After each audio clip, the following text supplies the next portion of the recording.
प्रिय पाठकों, आप सभी का स्वागत है। आज मैं आप लोगों के समक्ष छायावादी कवि जयशंकर प्रसाद द्वारा रचित कविता हिमाद्रि तुंग श्रृंग से लेकर प्रस्तुत हुआ हूँ, जो कि प्रसाद जी की नाटक चंद्रगुप्त में संग्रहित है। तो आइए कविता की ओर अग्रसर होने से पहले कविता से जुड़ी कुछ बातों को जान लेते हैं। जैसे कि आज संपूर्ण देश में जातिवाद, प्रांतीयता जैसे अनेकानेक समस्याएं पनप रही है। इस संदर्भ में जयशंकर प्रसाद द्वारा रचित चंद्रगुप्त नाटक का यह अधोलिखित पंक्ति हमें देश हित का संदेश प्रदान करता है। चंद्रगुप्त नाटक के पात्र का यह कथन मेरा देश मालव ही नहीं गांधार भी है, यही क्या समग्र आर्यावर्त है। इस प्रकार इन पंक्तियों के माध्यम से प्रसाद जी राष्ट्र की अनिवार्यता को व्यंजित करते हैं। प्रसाद जी ने यहाँ नारी पात्रों के माध्यम से राष्ट्रीय भावना को आर्य संस्कृति की ठोस जमीन पर प्रस्तुत किया है और इस राष्ट्रीय भावना के अंतर्गत एकता, त्याग और आत्मोत्सर्ग की भावनाओं को हम देख सकते हैं। प्रसाद जी के चंद्रगुप्त नाटक की कमला, रमा, जयमाला और अलका स्वेदासनुरागी नारियां हैं। प्रसाद जी के अनुसार अलका, मल्लिका जैसी नारियां आज के परिप्रेक्ष्य में पथभ्रष्ट युवकों तथा व्यक्तियों को अपनी कोमल एवं मधुर वाणी से सन्मार्ग पर अवतरित कर सकती है। यवन आक्रामक सेल्यूकस की सेना आक्रमण हेतु भारत की सीमा पर पड़ाव डाले थी। तक्षशिला की राजकुमारी अलका भारत के सैनिकों में उत्साहवर्धक करते हुए कहती है कि हिमाद्रि तुंग श्रृंग से प्रबुद्ध शुद्ध भारती, स्वयं प्रभा समुज्ज्वला स्वतंत्रता पुकारती। इस प्रकार इस कविता के माध्यम से प्रसाद जी तत्कालीन घटनाओं को बहुत ही सजीवता से भारतवासियों के समक्ष रखा है। यह कविता प्रसाद जी की बहुत ही प्रसिद्ध कविताओं में से एक है, जिसे उन्होंने भारत के स्वतंत्रता सेनानियों को समर्पित किया था। इस कविता में देश की स्वतंत्रता की रक्षा हेतु भारत माता के वीर सपूतों को आह्वान किया गया है। प्रसाद जी स्वतंत्रता संघर्ष के बीच सिपाही के रूप में देश प्रेम की उत्कृष्ट तीव्र भावना से ओतप्रोत होकर भारत माँ के वीर सपूतों का आह्वान करते हुए लिखते हैं कि भारत माता के वीर सपूतों, आज पराधीनता की बेड़ियों में जकड़ी हुई भारत माँ की स्वतंत्रता हिमालय की ऊंची ऊंची चोटियों की दिव्य ज्ञान वाणी से तुम्हें अपनी रक्षा के लिए पुकार रही है। तो आइए कविता के पाठन एवं व्याख्यान की ओर बढ़ते हैं। कविता की पंक्तियों में आए हुए हमेशा की तरह कठिन शब्दों को मैंने लाल रंग से दर्शाया है एवं उनके अर्थों को ठीक नीचे नीले रंग से दर्शाया गया है। तो आइए कविता के पाठन की ओर बढ़ते हैं। हिमाद्रि तुंग श्रृंग से प्रबुद्ध शुद्ध भारती, स्वयं प्रभा समुज्ज्वला स्वतंत्रता पुकारती।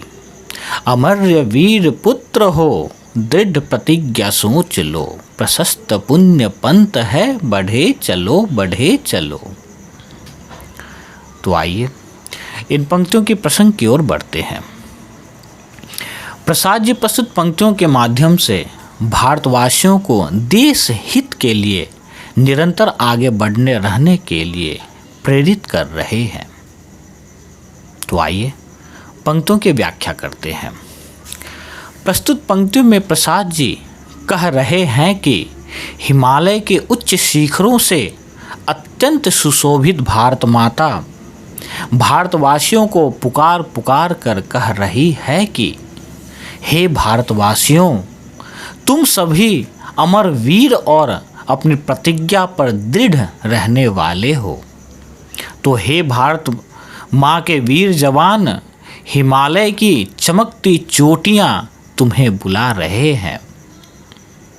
हिमालय की चोटियाँ तुम्हें आह्वान करते हुए कह रही है कि हे भारत के वीर पुत्र, तुम्हें यह प्रतिज्ञा करनी है कि चाहे जो भी हो जाए, भारतवर्ष की उन्नति के लिए तुम अपना सब कुछ न्योछावर कर सकते हो।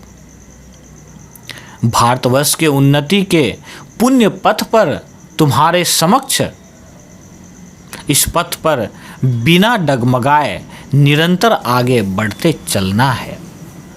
अर्थात यहाँ प्रसाद जी कहते हैं कि भारतवासियों को हमेशा देश की स्वतंत्रता और प्रगति के लिए संघर्षशील रहना है। तो आइए अगली पंक्ति की ओर बढ़ते हैं। असंख्य कीर्ति रश्मियाँ विकीर्ण दिव्य दाहसी, सपुत्र मातृभूमि के रुको न सूर साहसी।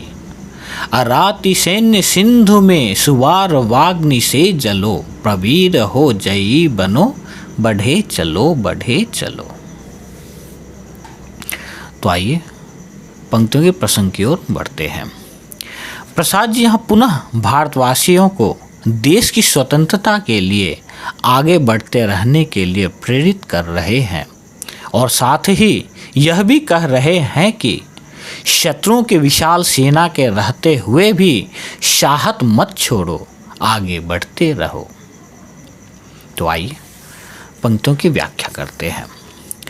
प्रस्तुत पंक्ति में प्रसाद जी भारतवासियों को संबोधित करते हुए कह रहे हैं कि असंख्य कीर्ति रूपी किरणें हम भारतवासियों के अंतर मन में दिव्य ज्वाला की तरह फैली हुई है। तुम मातृभूमि के सत्य सपूत हो, इसीलिए तुम्हें देश हित के लिए रुकना नहीं है। तुम्हारे सामने जो शत्रु के विशाल सेना रूपी समुद्र खड़ी है, उसे देखकर साहस मत छोड़ो। अर्थात तुम्हारे सामने जो विशाल समुद्र रूपी सेना खड़ी है, तुम्हें उसे समुद्र की अग्नि की तरह जलकर नाश करना है। यहाँ प्रसाद जी पुनः कहते हैं कि हे भारत के पुत्र, तुम श्रेष्ठ वीर हो और तुम्हें अपने वीरता के बल पर विजय होना ही है। अतः किसी भी प्रकार की चिंता किए बिना तुम्हें देश हित के लिए आगे बढ़ते रहना है।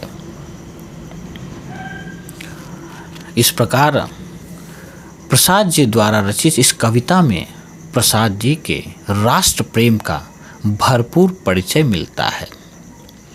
आज जब कि हमारा संपूर्ण देश जातिवाद, प्रांतीयतावाद आदि से त्रस्त है, ऐसे में प्रसाद जी द्वारा रचित चंद्रगुप्त नाटक का यह अधोलिखित उदाहरण हमें मानवता एवं एकता के साथ अपने देश की अखंडता के लिए प्रेरित करता है।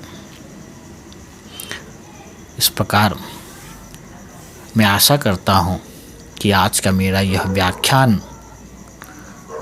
आप लोगों के लिए सार्थक सिद्ध हो एवं आप लोगों से प्रार्थना है कि मेरे इस चैनल को आप लोग कृपया लाइक एवं सब्सक्राइब करें एवं साथ ही अपने मित्रों को भी शेयर करें, जिससे कि